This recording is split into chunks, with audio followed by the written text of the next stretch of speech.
This channel's content is strictly for educational and informational purpose and does not endorse or promote any form of violence, harm, illegal activities, self-injuries and communal disharmony. ফের ভারতের বিরুদ্ধে যুদ্ধের জিগির যুদ্ধের জিগির বাংলাদেশের BNP নেতার যুদ্ধ যদি তারা শুরু করে এই যুদ্ধ তাদের দেশে গিয়েই শেষ হবে। প্রত্যেক বাংলাদেশী নাগরিককে সামরিক প্রশিক্ষণ দেব বিএনপি নেতা হাফিজ উদ্দিন আহমেদের মন্তব্য। আর ফের হাসির খোরাক।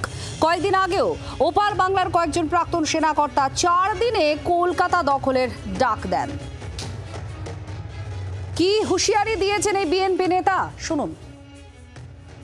যদি তারা শুরু করে এই যুদ্ধ আবার তাদের দেশে গিয়েই শেষ হবে। আমরা প্রত্যেকটি বাংলাদেশি নাগরিককে সামরিক ট্রেনিং দিয়ে প্রস্তুত করব যুদ্ধের জন্য। এবার আপনাদের শোনাবো, আপনারা শুনেওছেন এবং রীতিমতো হাস্যকর একটা মন্তব্য উঠে এসেছিল যে 4 দিনের মধ্যে নাকি কলকাতা দখল করবেন। প্রাক্তন সেনাকর্তা বাংলাদেশে তাদের মুখ থেকে এই বক্তব্য এসেছিল। আরো একবার শোনায় কি বলেছিলেন তারা। আমি মেজর শরীফ, আমি বলে দিচ্ছি ভারতকে যে ট্রেনিং আমরা নিয়েছি, যে যুদ্ধ আমরা করেছি, আমরা শুধু 2 লক্ষ সৈনিক না, আমাদের সাথে 18 কোটি জনগণ আছে। আমাদের ট্রেনিং, আমাদের দক্ষতা ভারতের চেয়ে অনেক বেশি। আমরা যদি একবার সাহস করে আমার দেশকে যুদ্ধ করবে, আমরা বলে দিচ্ছি 4 দিনের মধ্যে আমরা কলকাতা দখল করে নেব। সামরিক বাহিনী, ছাত্র জনতা আমরা একত্রে আছি।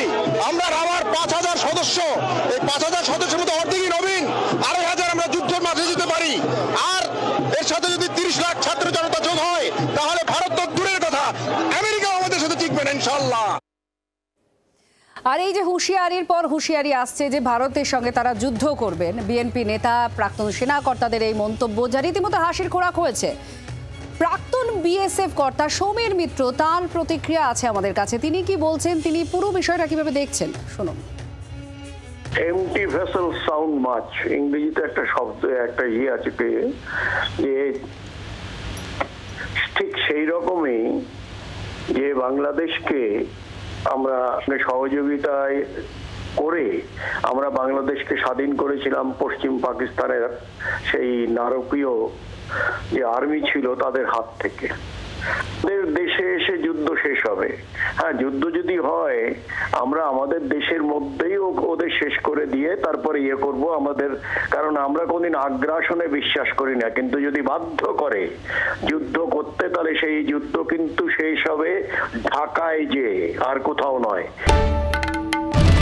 বাংলার আওয়াজ, বাঙালির আবেগ, জি 24 ঘন্টা।